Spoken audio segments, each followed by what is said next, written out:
제가 진짜 추천드리는 유형의 작업은, 가장 피해야 할 작업은, 안녕하세요, 민유입니다. 이제 시작하시는 편집자분들이 만약에 한두 건 정도의 작업을 해보셨다면 앞으로 커리어를 이어나가기 위해서 어떤 작업을 위주로 하면 좋고 어떤 작업들은 피해야 하는지 그런 것들을 한번 말해보려고 하는데요.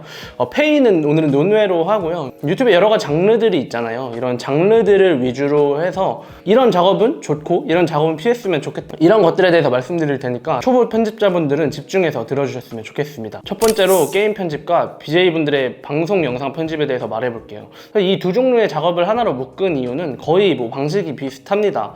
게임이나 방송을 보고 거기서 재밌는 클립들을 잘라내서 컷 편집하고 효과 자막 넣고 여러 이펙트를 넣는 그런 방식이죠. 가장 기본이 되는 편집입니다. 이런 편집들은 지금 시세상 분당 10,000원도 받기가 힘들어요. 어떤 곳에서는 분당 7,000원, 8,000원 이렇게 올려놨는데, 이런 일들 위주로 하다 보면 지금 내가 고생하는 것에 비해서 돈을 많이 못 받는 느낌도 많이 날 거고, 하루빨리 이 업계를 탈출하고 싶어질 거예요. 그래서 이 두 종류의 영상은 처음 입문할 때는 어쩔 수 없을 수도 있지만 조금 작업을 하고 경력이 쌓인다면 최대한 피하시는 걸 추천드립니다. 왜냐하면은 게임 영상과 BJ 영상 같은 경우에는 포트폴리오로 취급받기가 좀 어려운 게 사실입니다. 디자인적인 요소에서도 그렇게 큰 장점을 드러낼 수 없고 그런 기획력이나 또 여타 여러 가지 것들에서 플러스 요인이 많이 없기 때문에 사실 이 BJ 영상과 게임 영상은 내가 실제로 이 분야에 관심이 있는 게 아닌 이상 굳이 하지 말라고 추천드리고 싶습니다. 두 번째로는 뷰티와 패션 영상이 있습니다. 뷰티 패션 영상 같은 경우는 사실 장단점이 있습니다. 일단 장점으로는 만약에 그런 분들과 작업을 하게 되면은 만나는 자리도 종종 있을 거 아니에요?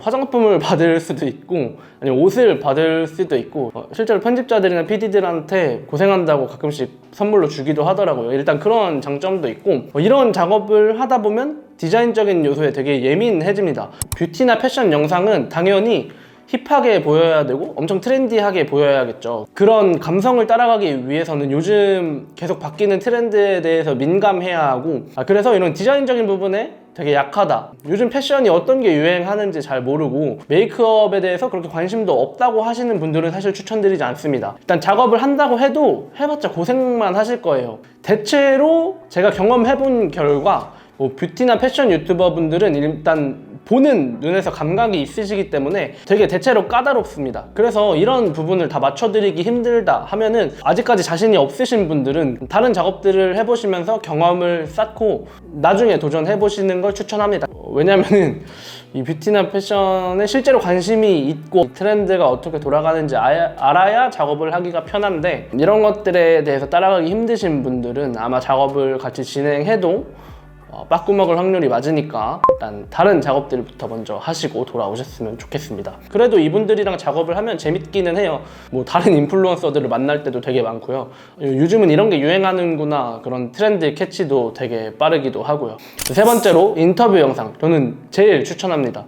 인터뷰 영상이라고 해서 어디 누가 취재를 나와서 이런 질문을 주고받는 영상이 아니라요. 지금 저처럼 이렇게 말을 하고 여러분들께 정보를 전달하는 영상을 그냥 인터뷰 영상이라고 퉁칠게요. 이런 정보 전달을 하는 유튜버들의 채널을 맡아서 편집을 하면 참 좋습니다. 왜냐면은 이런 정보를 전달하는 유튜버들은 일단 자신의 콘텐츠가 있는 거죠. 자기의 장점이 있단 말이에요. 예를 들어 사업을 하시는 분들이 있을 수도 있고 의사분들, 변호사분들, 아니면 여러 가지 것들에 대한 정보를 전달하실 텐데, 편집을 하면은 그 사람의 영상을 처음부터 끝까지 봐야 하기 때문에 그걸 보면서 정보를 습득할 수 있어요. 결국 이게 무슨 말이냐면 살아가는 데 도움이 된다는 얘기죠. 그래서 이런 정보 전달 영상 같은 경우에는 편집하면서 정보도 얻고 작업을 하면서 돈도 벌 수 있고 일석이조의 효과를 누릴 수 있고요. 저의 예로 말씀을 드리면 해나경 채널을 진행하면서 거의 고시원에 준 전문가가 될 수 있다 할 정도로 많은 정보를 습득하게 됐고요. 그리고 제가 얼마 전부터 이제 건물 신축 사업을 하시는 분의 유튜브 PD로도 함께 하게 됐는데, 이렇게 하다 보니까 사실 건물 신축이라는 분야를 아예 몰랐는데 그 분야에 또 알아가기도 하고, 또 좋은 게 뭐냐면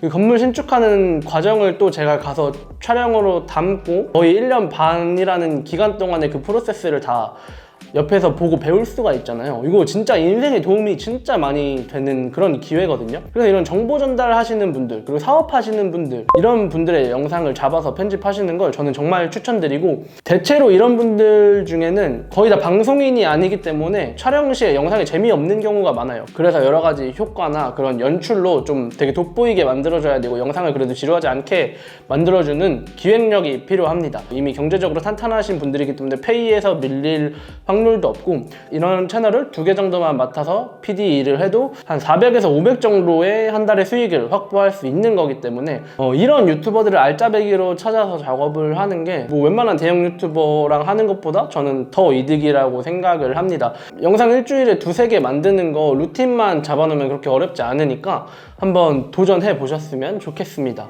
그리고 브이로그 영상이 있죠. 근데 사실 브이로그 영상은 그 유튜버와의 감성이 잘 맞아야 되는 것 같아요. 그래서 감성을 잘 이해하지 못하면 편집하기가 어려울 수도 있고, 저는 그 브이로그가 조금 애매한 게 뭐냐면은 클립이 되게 여러 개거든요. 어디 여행 브이로그를 찍는다고 하면 우리가 촬영을 레코딩을 누르고 쭉 이어가는 게 아니라 A 장소에서 한번 찍고, B 장소에서 찍고, C 장소에서 찍고, 숙소에서 찍고, 클립이 뒤죽박죽 돼 있는데 저는 그걸 정리하고 다 보는 게 너무 시간 낭비 같다는 생각이 많이 들더라고요. 클라이언트 쪽에서 그거를 뭐 정리해서 이런 부분만 살려주세요 라고 하는 경우는 거의 없고, 그냥 파일만 던져주고 이거 잘 조합해봐라, 근데 어떤 무드가 났으면 좋겠고 어떤 내용이 나왔으면 좋겠다 라고 애매하게 뭉뚱그려서 말하는 경우가 많기 때문에 브이로그 영상 같은 경우는 저는 최대한 작업을 하지 않으려고 하고요. 또 이런 브이로그 작업이 맞는 분들이 있겠죠. 이런 분들은 하셔도 된다고 봅니다. 그리고 브이로그도 이렇게 편집자가 PD로 들어가서 촬영을 같이 해서 브이로그를 만드는 경우에는 작업 속도가 굉장히 빨라지기 때문에 어떤 유형의 브이로그인지 한번 보시고, 만약에 소통을 온라인으로만 해야 되고 오프라인으로 만나서 작업할 수 없는 경우에는 저는 최대한 하고 있지 않기 때문에 제 경험에 빗대서 말씀드리면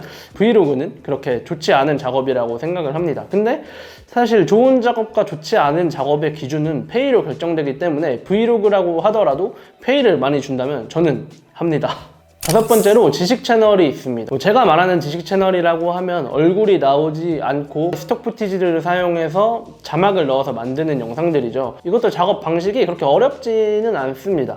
뭐 지식 해적단이나 너진똑이나 이런 고퀄리티 지식 채널의 같은 경우는 어차피 우리 같은 개인이 그런 퀄리티를 만들어낼 수는 없다고 생각하고, 만약에 그냥 하와이 데저텍이나 그런 평범한 지식 채널의 경우는 우리 편집자들도 충분히 도전을 할 수 있다고 보는데요.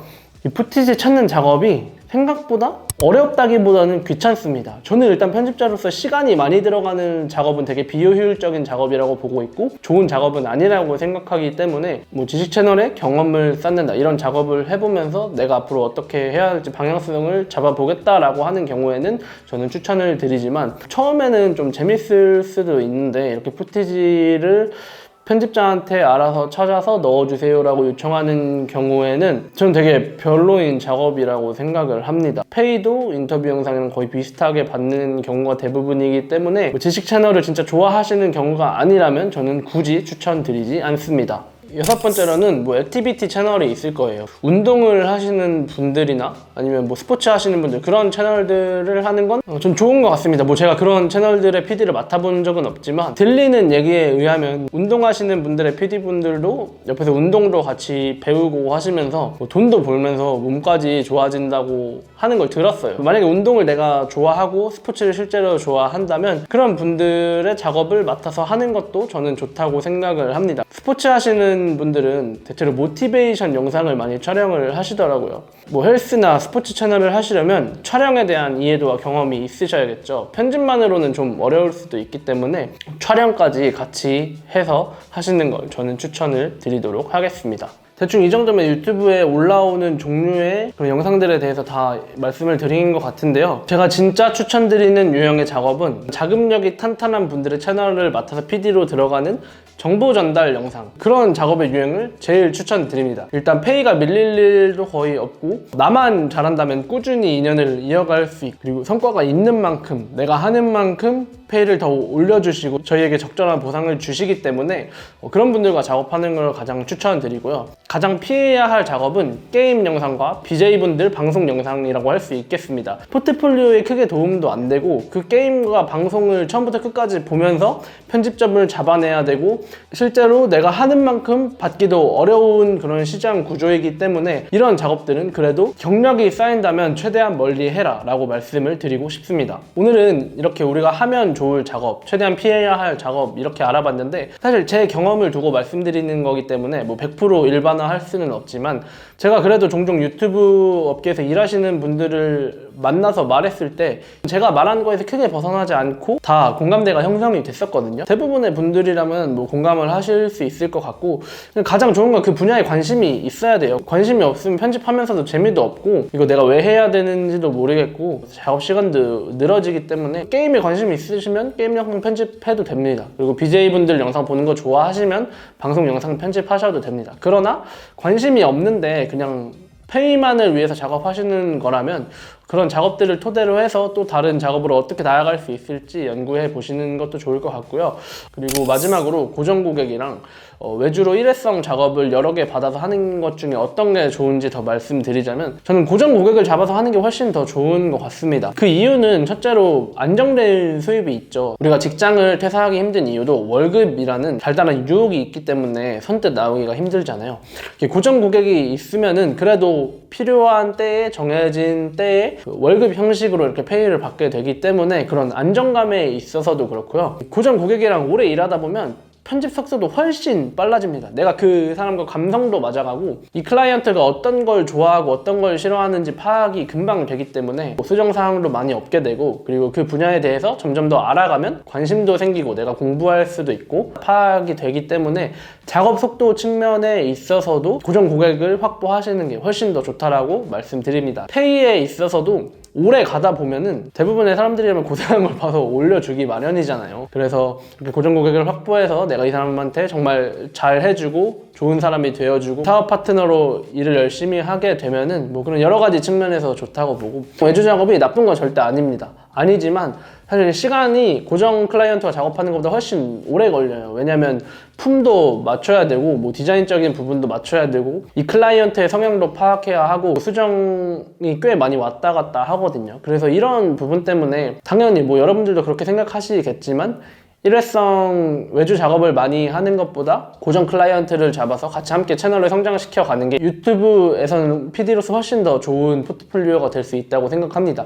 내가 뭐 여러 가지 장르의 작업을 해보고 싶다고 하면은 뭐 일회성으로 작업하는 것도 저는 추천드립니다. 오늘은 이렇게 어떤 종류의 작업이 좋은 작업인지 어떤 작업을 잡아야 하는지 그런 것들에 대해서 말씀을 드렸는데요. 오늘 영상을 보시고 내가 어떻게 앞으로 어떤 전략을 세워서 어떤 분들이랑 작업하고 싶다 이런 한번 루트를 계획해보시고 궁금한 점이 있으면 댓글로 꼭 물어봐 주셨으면 좋겠습니다. 네, 오늘 영상은 여기까지고요. 앞으로 더 좋은 영상으로 돌아오도록 하겠습니다. 감사합니다.